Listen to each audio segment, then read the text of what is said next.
We are ready here. We back again with some good stuff. good, Yes, good, good good stuff. evening, good Good afternoon, good stuff. morning, whenever you're listening to us. This is the Ted and Ed TV show. I just want to welcome you all and hope that we give you some good information. Of course, this is for educational and entertainment purposes. We sort of kind of giving up our opinion. We like to tell facts and truth, at least the best we have it.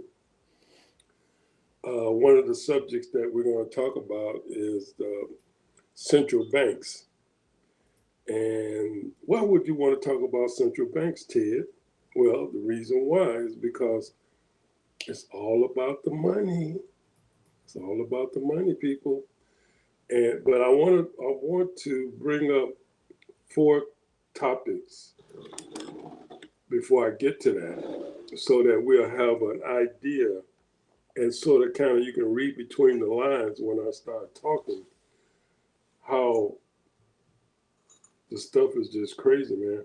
Because we have what we call as bad money, we have dirty money, we have dark money, and we have black money. And you say, what is all that about? Well, the bad money is about politics. It goes in on trying to maneuver and buy off stuff and all of that in our government and try to persuade the average person to think their way. And they use that like Alex, or all of these different organizations that try to make people think in their way of thinking, whether it's conservative, liberal, or ultra right, ultra left, whatever. And they use money to get people to think that way. That's bad money. Dirty money is laundry money. That right there is billions of dollars of money is being laundered still all over the world, all over the country. And they do that because they use drugs, so therefore people buying and they got that money to launder it. So in order to get it out there. The dark money is you're sort of kind of dealing with all of it. The dark money is dealing with, the real gritty things that's in our system. You know, People are just constantly doing a little bit of everything. They're bribing people. They're doing all kinds of things in the political arena, in the business arena, the corporate world. All of that is doing that. And then the black money is bribery.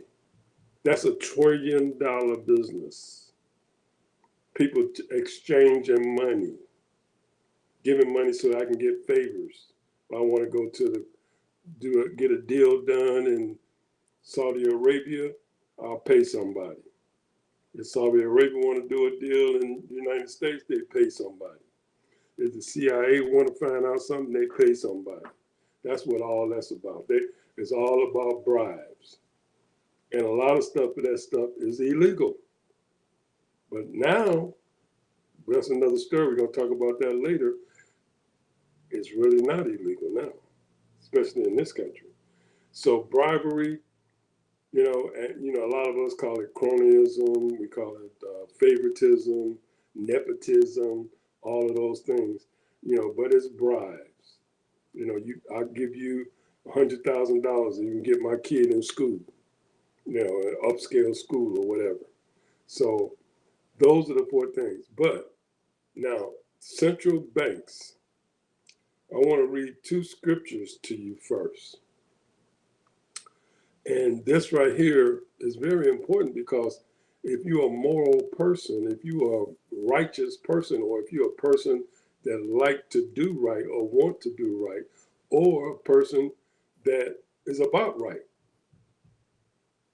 And I don't mean right to the right, like the alt-right. I'm talking about people that are doing things that are good, that are righteous, that are so now here's what the scriptures say, and it says Ecclesiastes 10:19, it says, a feast is made for laughter and wine maketh merry, money answers all things. The second scripture is 1 Timothy 6:10. For the love of money is the root of all evil, which while some coveted after, they have erred from the faith and pierced themselves through with many sorrows. Now, I read those two scriptures because the whole thing is about money. And with money comes power because you get decisions made. And so also money helps you buy the things you want, desire, need. So if I got something on somebody and I can help them get what they want by telling them a certain information, they can give me money for that information. And depending on the information, it could be millions of dollars that they get paid because it's going to help them get even more money or more power. They might find something that's against a politician that they've just discovered, and they want to bring it up so they can keep that person out of office, and people sell that information. Money, for money. Now, the central banks are designed to serve the public's interests, not to make a profit. They provide many services to their countries, including issuing currency, clearing payments, regulating banks, acting as a lender of last resort, ensuring economic and financial stability, mediating credit and fluctuations. Now, if you look at the central banks, what they just said is a good thing. But do they provide that for everybody?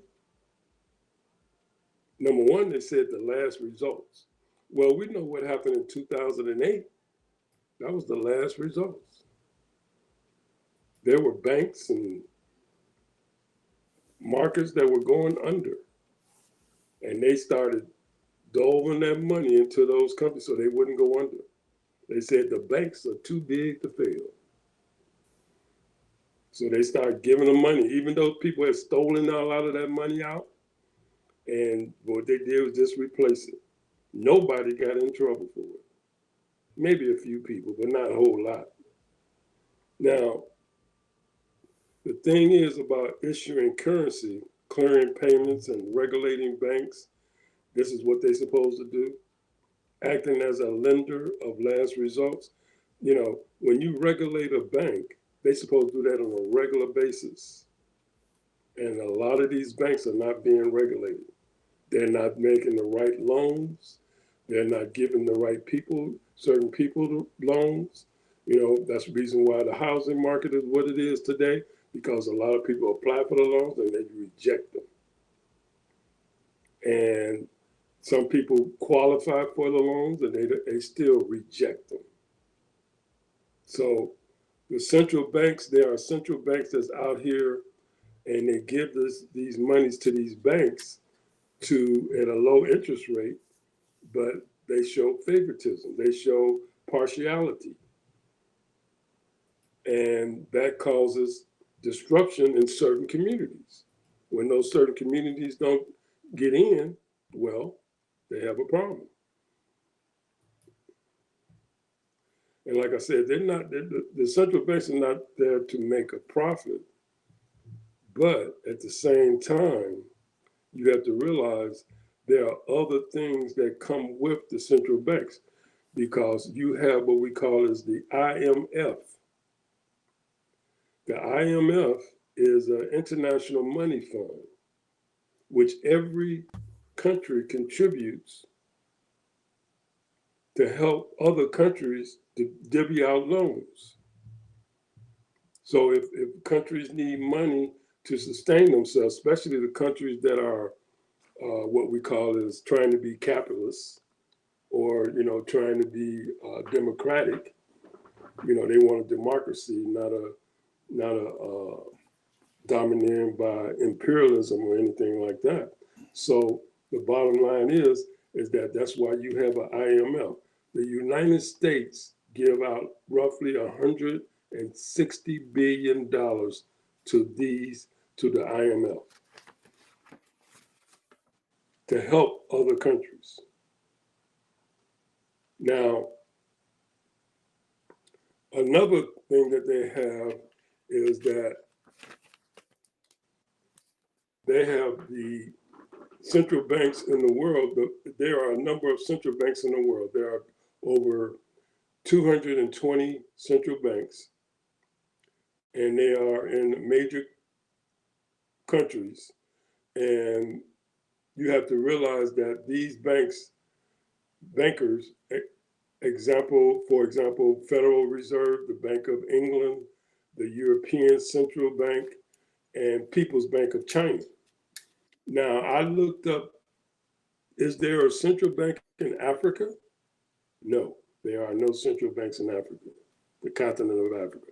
Now, there are two banks that they classify as independent banks that is coordinating with central banks, but they don't actually have central banks. When you have a central bank, that means you get cash infused. You have funds that are available to you, so that money goes into those central banks so they can give to other banks that's in the continent. And so the reason why there is no big growth or in certain parts of the continent of Africa is because you don't have a number of central banks.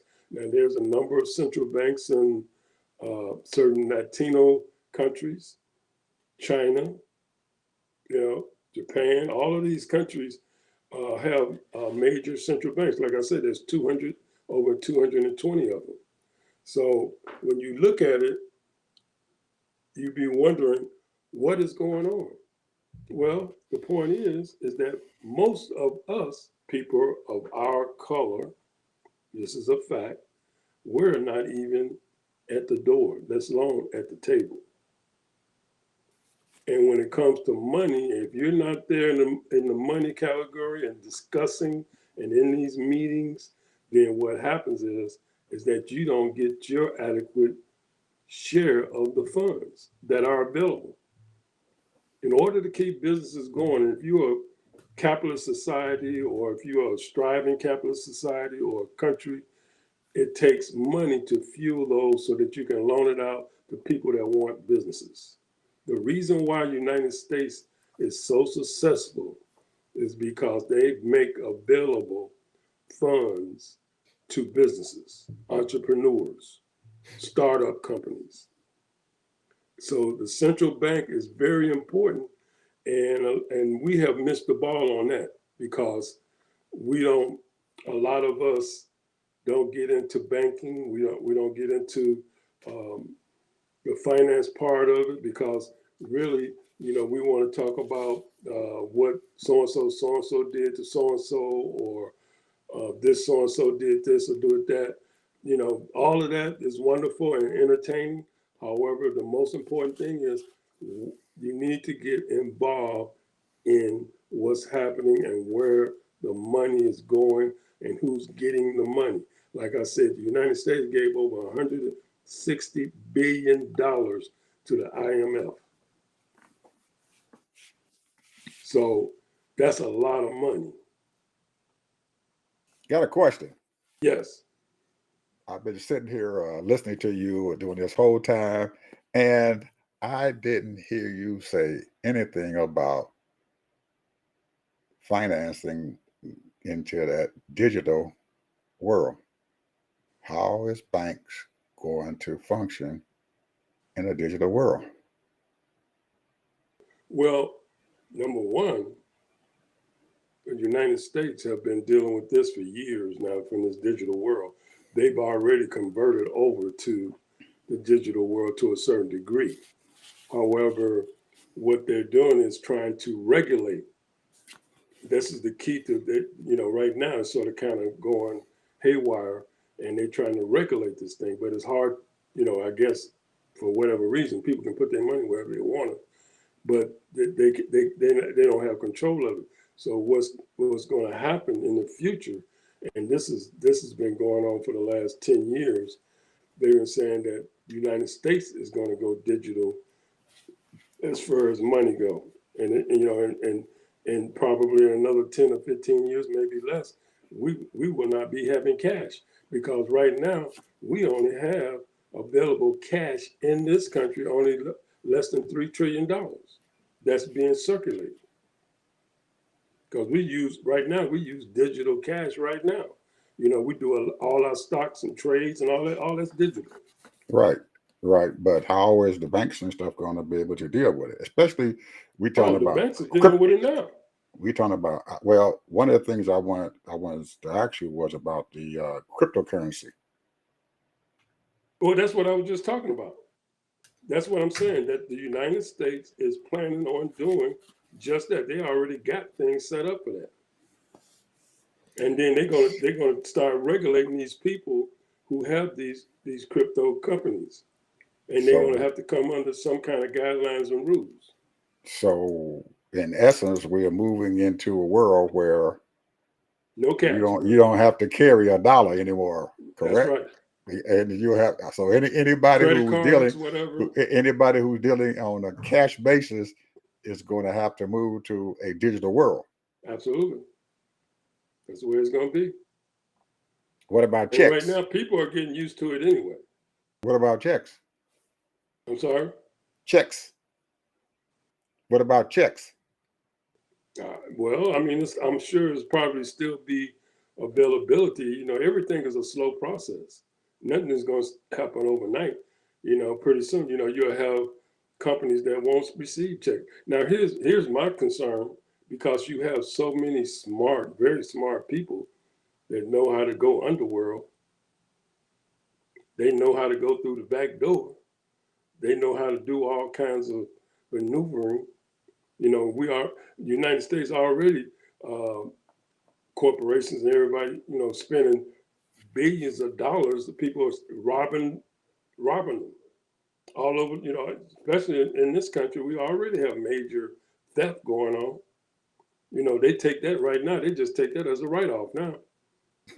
You know, it used to be like in the news all the time. You don't even hear about it now. It's still happening. Billions of dollars being stolen.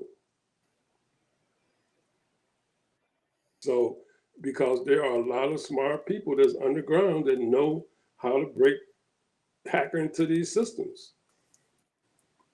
So, so the thing is, you know, as a regular person or an everyday person or a professional person, if you're not on top of it, then you're going to be lost. You know, you're going to be set behind. And like I said, we are not even at the door, let alone at the table, because none of, you know, we're not getting into these meetings at mass. There's too many uh, melanated people that should be into these meetings and be involved. And there's too many smart black people that's that got their MBAs and they got their doctorate in finances and all of this, but they're not allowing them to get into those arenas. You might what find a token here and there, but I'm talking what about mass people that need to know about all this, because this is what we live. This is how you live, how you make your money. The money has to continue to be circulated. Just like in our community, just like they so-called our community, the black community, they say that, you know, the money that comes in is gone 2 hours after you get paid hmm out of the community. It don't hmm stay in the community. The money what is, would you what would you say to someone who just refuses to leave their cash, the safety of cash, and go to a digital banking system? I would not do You wouldn't do it. it. I would do maybe a small percentage of it.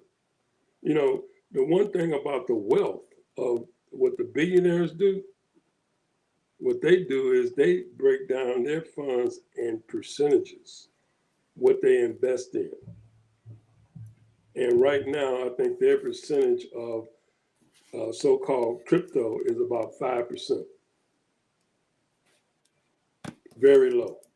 But my question was, what would you say to an individual who refuses to leave cash the cash business, something that they feel safe with, holding dollar bills in their pockets and doing and doling out cash and stuff for goods and services? What would you say to them, knowing that we're going into a digital world? And the reason why I'm asking you that is because I'm interacting with a lot of people, and some of the folks and stuff I interact with, I do business and stuff with.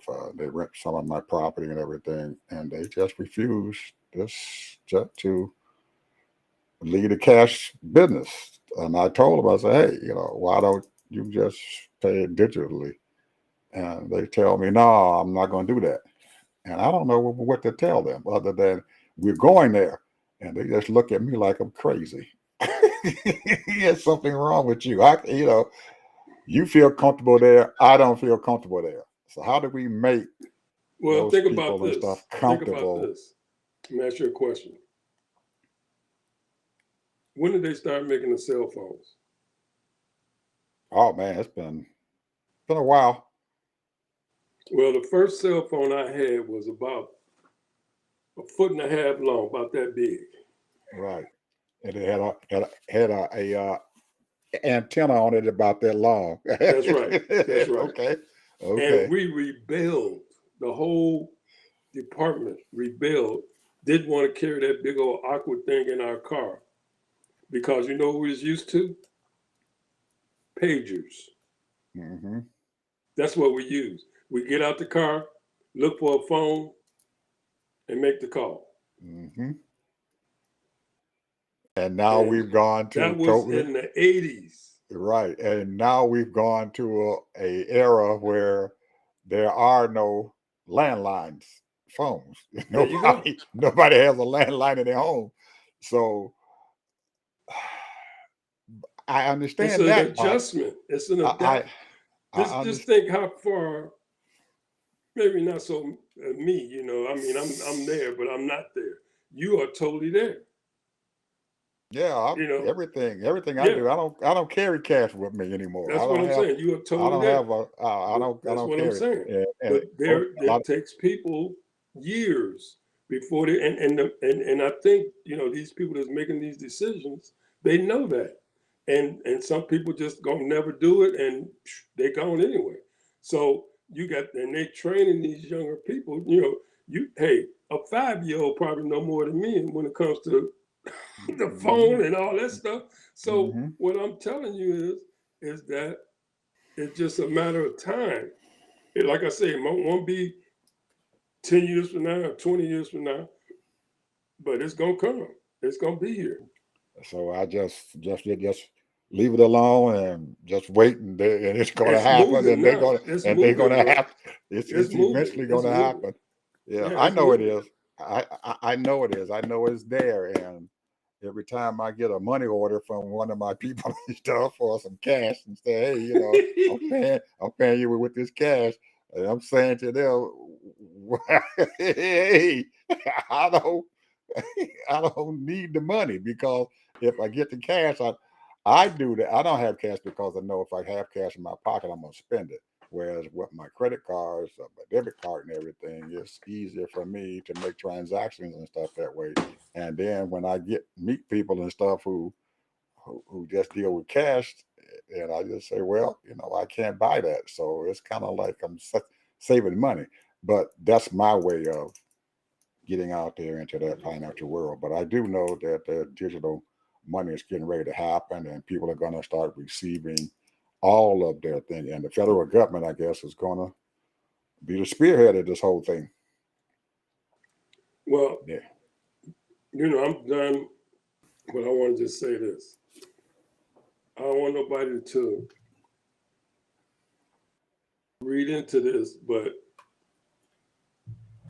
black money, bribery, and laundering, which is dirty money, those are $2 trillion operations. Bribery And money laundering might even be more than a tree, because it is so many high level criminals that's out there that know how to do things electronically and how to maneuver and all that kind of stuff. And the passing of money goes on all the time, as far as helping, getting favors and what have you. And this is how people wheel and deal and get businesses. You know, you can be the greatest salesman in the world, but if you ain't copping up no money, bro, we can't do the deal. You know, and a lot of times you have to pay to play, and that's what's going on right now, and that's what's been going on. If you want to do business with people, So what's your final say then about banking? Because we are at that point that you had mentioned to me when we first right? before. Well, in 1 minute, I'm gonna say this. Okay. In 1 minute, like I said, I think I said this earlier.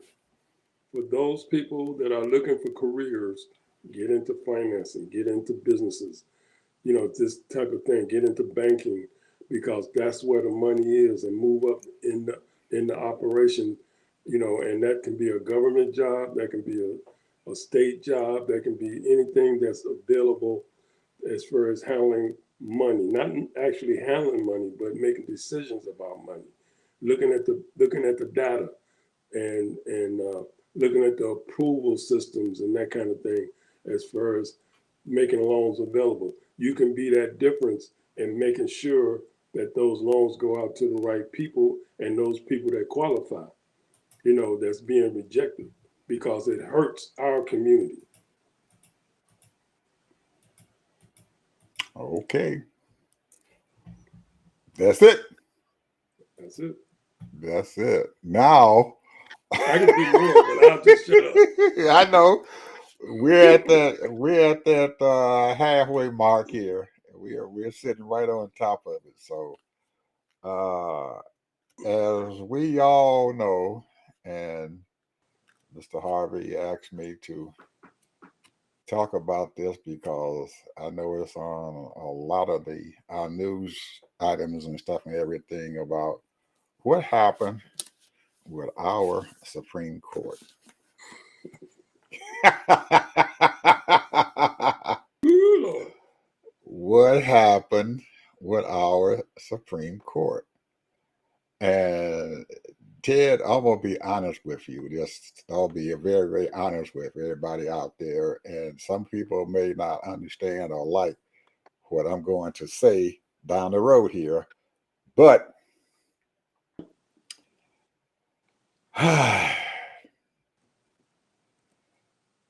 and I've been thinking about this all day. I'm telling you, man, just about every moment that I have had all day today has been about our show tonight and what I was thinking about. And I was thinking about a lot of stuff. Matter of fact, I got some notes that I wrote and everything while I was just getting out of the bed. I got up, man, and I started writing notes, asking myself these questions and stuff. I don't know where I can't find those notes now because they're not on my desk here. But it's been uh I think that most of the people out there who are in the media world are probably a little bit overreacting and stuff about what happened and stuff with the Supreme Court. And the reason why I'm going to say this is because this Supreme Court was planned, what, 15, 20 years ago? The Republicans decided that they were going to change the court. They were going to put people on the court that they knew that were going to think like them and do whatever it needs to be done to change the course of the courts, the whole judicial system, because no matter what happens, anytime there is any wrongdoing going on, you have to fall into that system of justice. No matter what, you got to go into either the state superior courts and then go up through the state Supreme Court, or you're going to have to get into the federal jurisdiction. And it goes on and on and on until you reach that top echelon, which is the Supreme Court. The conservative folks out there decided that they wanted to change this court. And they did it. And we knew that they were going to come forth with rulings that most of the people out there, well, liberals, I may say, who do not like or wouldn't like what they were going to rule on. But I think that we're kind of overreacting and everything, because the Supreme Court made a ruling. And all of a sudden, this ruling is to help a certain person. ODT. This ruling helps Donald Trump. The ruling, it wasn't for Donald Trump, because Donald Trump is what? He's a citizen. He is a citizen right now. He is no longer the president of the United States of America. So I say to myself, why are we getting all bent out of shape? Because they made a ruling. So, and the ruling applies to President Biden right now.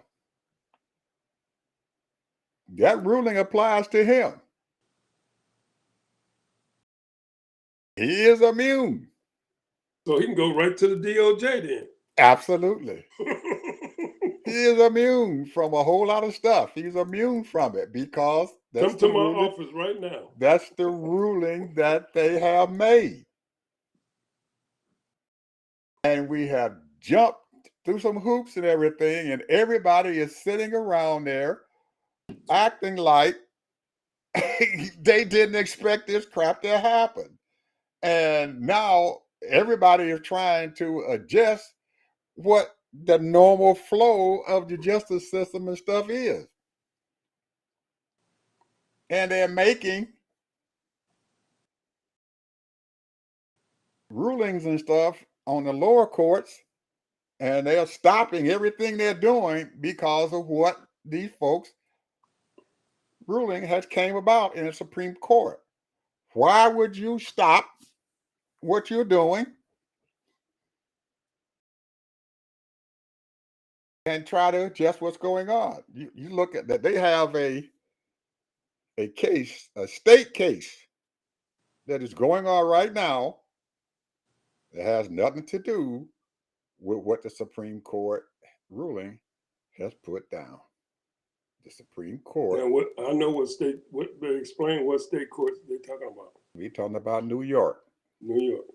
We're talking about New York. They've already, his attorneys have already asked them for a delay because of the issue and stuff with what the Supreme Court has put down. What is the delay for?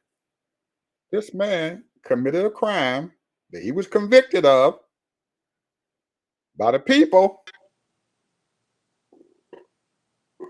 There was no error, court error. There's no appealable stuff in there at all. But they're holding it up now because the Supreme Court put down a ruling. But guess what, Ted? Guess what they've done? They put off this sentencing until what? September. September 6th. September. What happens 1 month past September the 6th? 2 months anyway. What happens? There's an election that's going to happen. There's an election that's going to happen. This man is still going to be sentenced, but they're waiting until September to do it.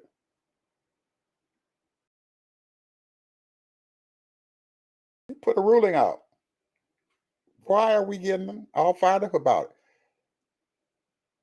it? Anytime that the Supreme Court passes down a ruling, a judicial ruling from them, there's always a loophole there. Anytime they pass down a ruling, there's always a loophole. Brown versus Board of Education. Go back to there. What the heck happened? The Supreme Court passed down a ruling 5-4 saying that they should be separate but equal in school. What did the people do? What did them folks do? Ted? What happened? There were I know what people. happened. There were people in states and stuff saying we ain't gonna go by the folks' ruling, and they didn't. They still segregated them schools. But the Supreme Court said no.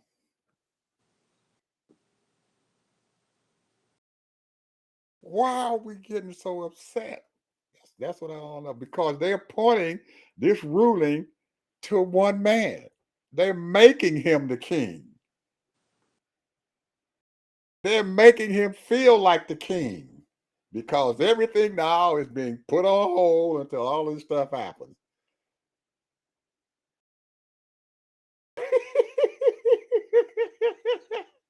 So I don't understand, Ted, what is going on here. I had to wait. I know the Supreme Court put down their ruling a day ago, and everybody, man, have went berserk. They going crazy. The man is not the president of the United States. He is a citizen. Well, it's called politics. Whatever. He is a citizen. Why hold off on his sentencing? But them doing that, it makes the sentencing and stuff that's going to happen in September even worse for him. Do you understand? If they do it in next week, he's got what, 4 or 5 months for the country to forget about that he is a felon. Now they're putting this sentencing and stuff into September. And in September, he's going to be sentenced. So they're not going to find anything in the Supreme Court's ruling that has to do with the state court. The state did this, not the federal government. Okay? He ain't immune from that. And if you want to sit down there and talk about it and everything, his attorneys and stuff got to be the stupidest people in the world. They haven't thought about what's going on. Why would I let them sentence him in September? In the heat of battle. It's going to be fresh on those voters' mind because early voting starts right after that. Then nobody thought about this, but my old boy, Lawrence O'Donnell. He said, hold on, people. Part of the ruling that they had for what he did in January, and to that court, they sent that ruling down to the lower courts and said, you need to have an evidentiary hearing as to what this man did. That's going to happen in September. in the heat of a battle for the president of the United States. Yeah. Right when early election stuff started. And in the evidentiary hearing, they're going to present their case. And I know the judge is going to open that baby up so the public can see what's going on. They have created a nightmare for old Donald.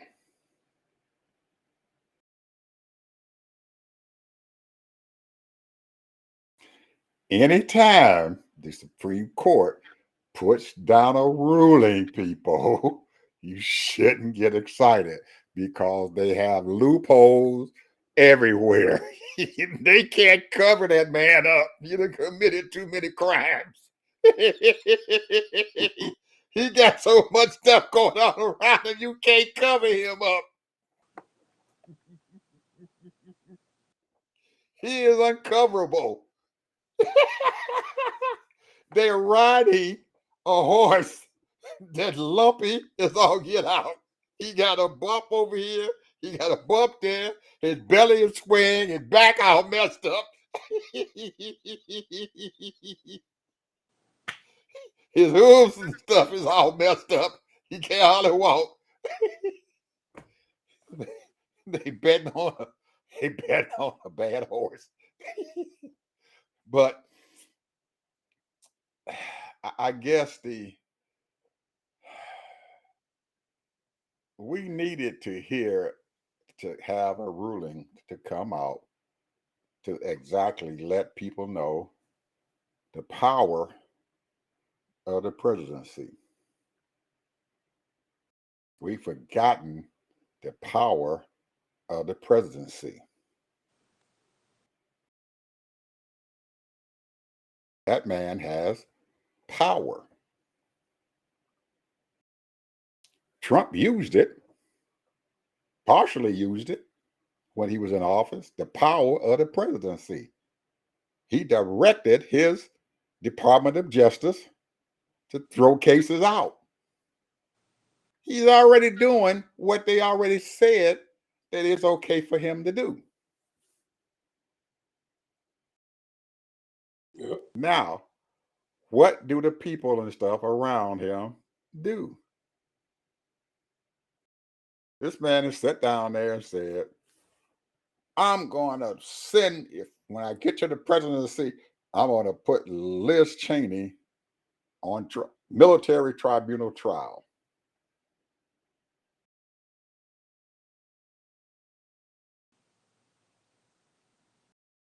Our democracy is in shambles. But is it?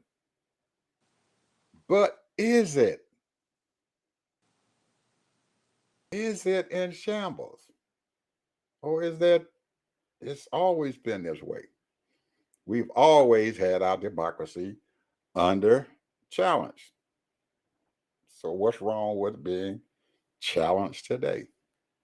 I don't understand. Well,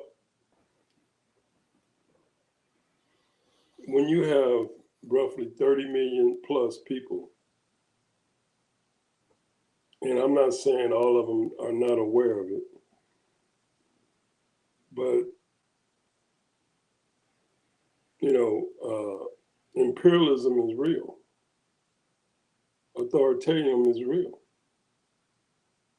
And we are supposed to be three branches of office. Three branches. And all of them are generated through our votes, who we like, who we want in office to make decisions for us. And now we trust that the president put in the right people as far as the Supreme Court people, but we see that that's all political because they call a conservative court justices and then the liberal justices. There's 3 liberals and 6 conservatives. That's not supposed to be. They are supposed to be impartial. They are supposed to be doing the law. But Ted, if the Supreme Court makes a ruling on something, the legislative branch of government has the power to change the There law you go. because they are the There you people. go. They have the power to change the law. You don't like the ruling that came down from the Supreme Court, change the law. That's why it's important to have the right people that represents you that's going to go by the Constitution and the And freedom of the people. and we understand that. But all ha- all of that has happened is a wake-up call. Just like it happened when they brought down that ruling and stuff for abortions. Ooh, the women jumped up and hollered and screamed, and I understand why they did it. But they have a power to change the law. And when that happened, all the women went out and they had an uprising. So you still have the same thing. You didn't like what the Supreme Court put down, or they did all this. Change the law. Don't make him immune to this. Change the law. So yes, people should be hyper vigilant, but we shouldn't just go absolutely berserk and crazy because they brought forth a law that we knew that was going to be coming down from them. And they had a 6-3 decision. And the sixth one who went along with that whole thing, supposed to be part of the Republican era, conservatives or whatever. Hey, let's Let keep me give fighting. you a 2-minute. Let me Give give me you a a 2 stick. minute. Go Let ahead. me give you a 2-minute thing here. Here's the thing, bro. And this is just my own opinion. And when you have Congress, a do nothing Congress, and you have within both sides are bickering constantly, and then you within those 2 parties, there are different facets that's in those parties. Some of them are far right, some of them are far left. And they have their agenda because they're trying to push for power within their own party. And the same thing on the so called other side. So now these people that are doing these things to hold things up for the right of the people to do the people's job and work, we all see, I'm going to use this one example. We all see that there's an overflooding of homelessness. What did they rule? That if a homeless person is caught on the street, he automatically goes or she goes to jail, get arrested. So now, mind you, they're going to make a law for that, but they don't even bother to deal with that problem of the homelessness. And we know that probably 60% of them are some type of mental incident, trauma, whatever, maybe more. Some of them, drug, addiction and that kind of thing. But the point is that when our representatives who we put in office, we trust to go ahead and do business for the people, not just some people, all the people, then there's a problem because the people are putting these people in office and then they don't hold them accountable for. And you say, well, I don't like the way they're treating these people. I don't like the way this is being done and what have you. And they keep on putting them in office and they do whatever they want. If it's nothing, they don't do nothing. But we have to understand, Ted, that these people that you're talking about, the people folks, because the Senate has been Democratic now for two election cycles. Well, actually, three election cycles, I guess you say. They have been a Democratic Senate, but the House and stuff has changed over, and they narrowly are Republican. Their majority is a very narrow majority. It's not one of those super majorities like they used to have, where Two they or three, there may be right a half where a they can, dozen, not even a half a well, dozen over yeah, they not even half a dozen now. House. Well, the Senate is the So same thing. They're so only one or two. so they wanted to, but they got enough to do what they want to do in the Senate, but the Senate can't do anything until the House and stuff and everything is getting involved in it. So we have to understand that the reason why we have gotten to this point and everything is because we didn't fight hard enough to get the House and stuff under Democratic control because we got a Democratic president and stuff in power. But once you get all three branches of the legislative branch and the executive branch and stuff in line together, then you have to work together and stuff and everything to change the law.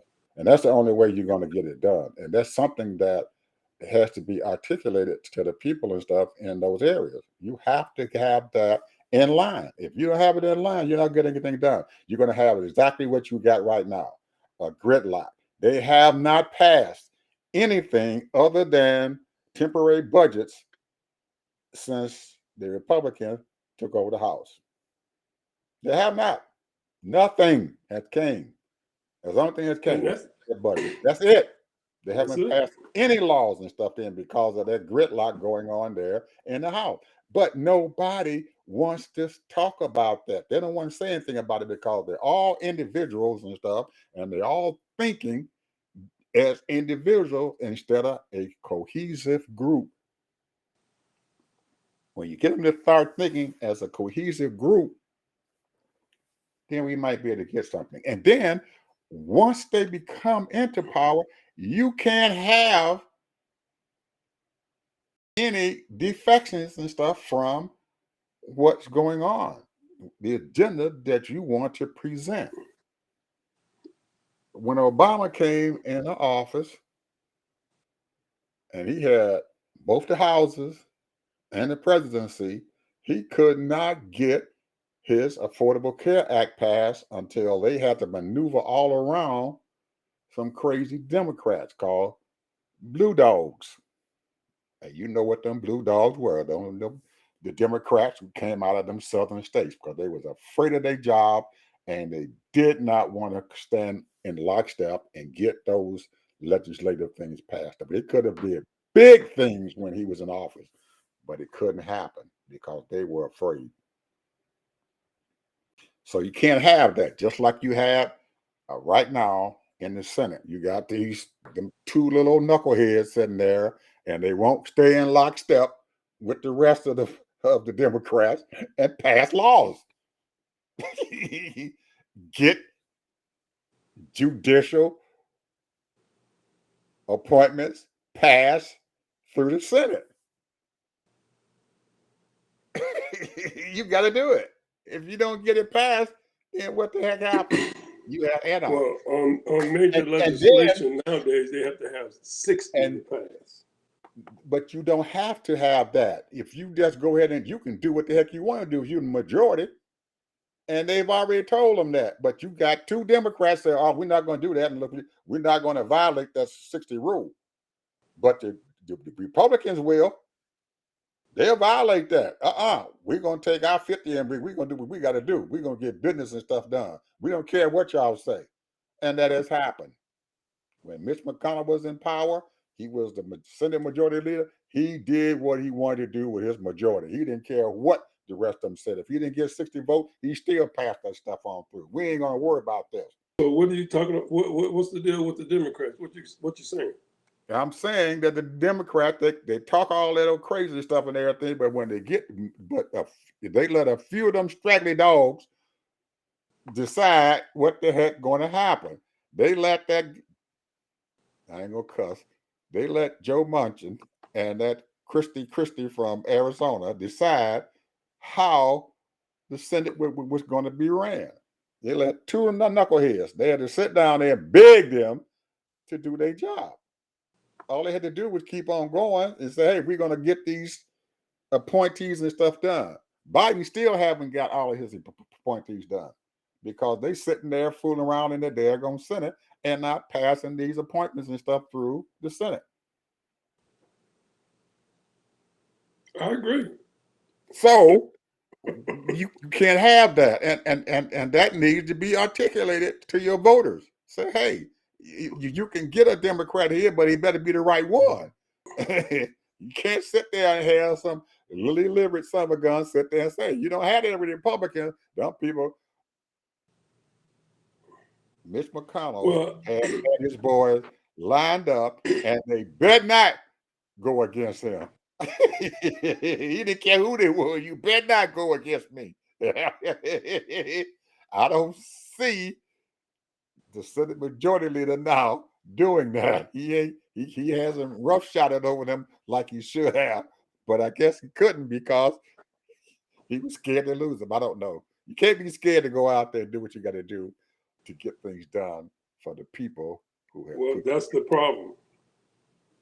That's the problem right now because that's why we're hurting right now because uh, they don't want to. They don't want to overstep their boundaries. They think they're going to get repercussions, but they don't realize nobody cares. All we want is results.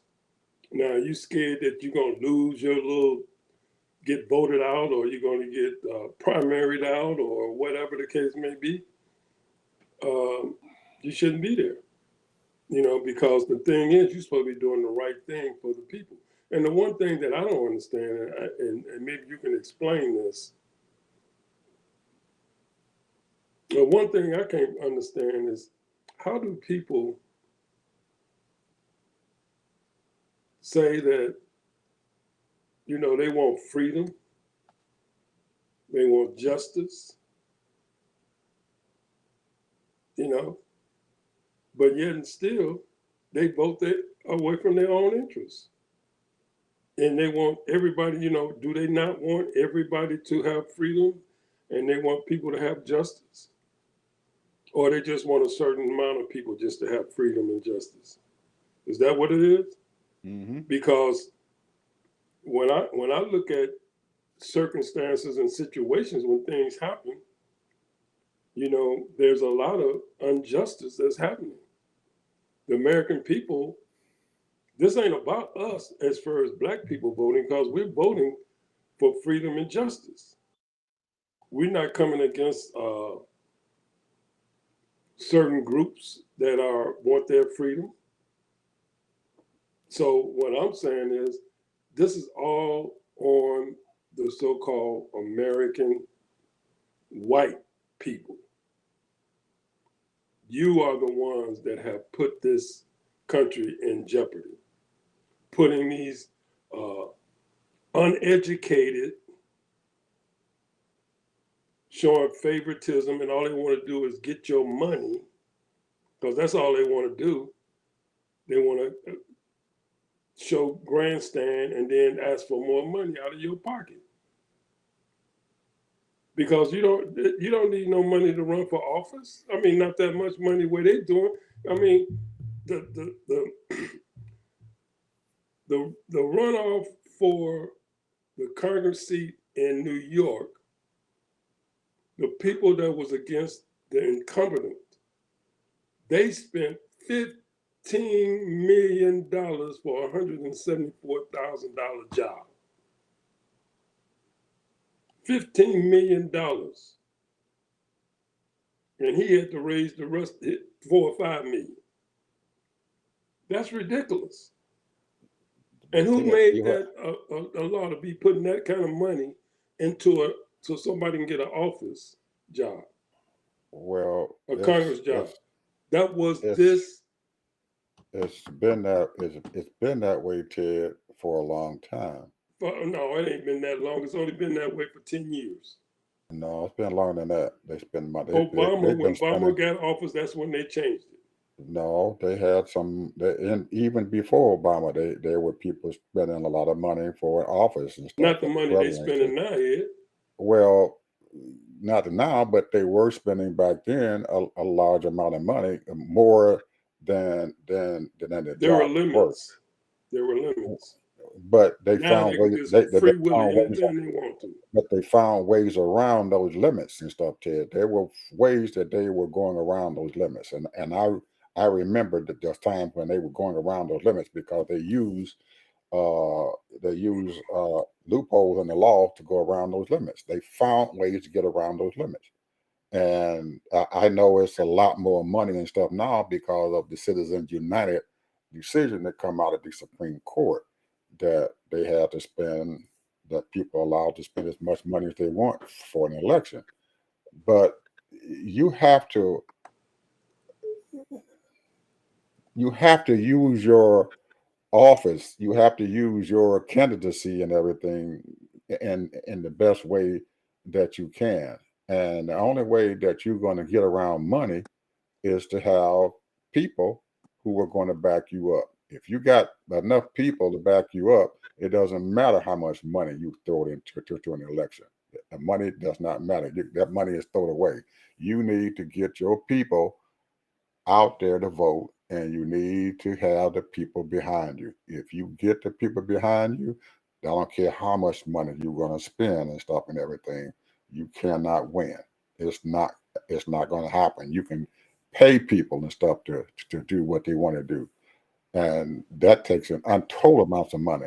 But once you do that and everything, then other folks and stuff who are running for office and everything, their campaign and stuff is in jeopardy. So you gambling, what they done is they gamble on one thing, but they spend all their daggone money and stuff on this one candidate just because the Jews didn't like him.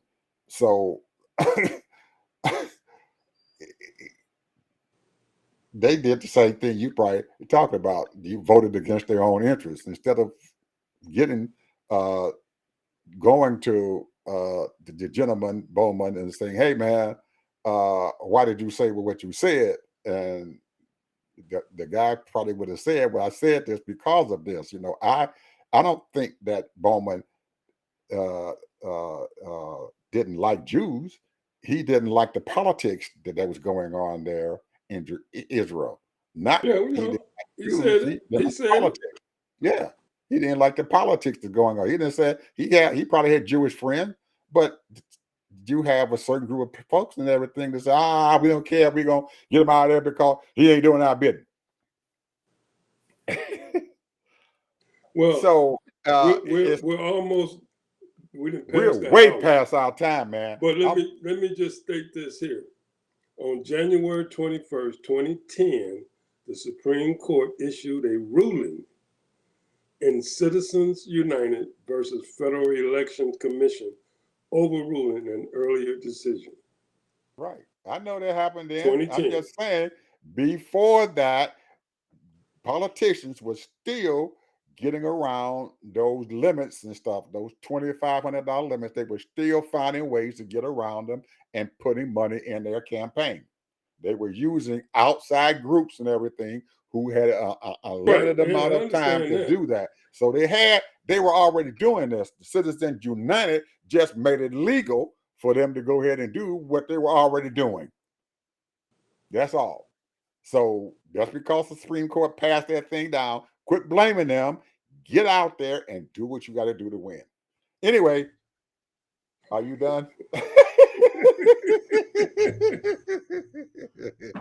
I'm having fun, people. I'm having fun. I can't wait to. Our videos are up there and everything. So people, y'all want to go out there and look at them on YouTube, you can because they are there. So anyway, we'll talk to you guys next time. Bye bye.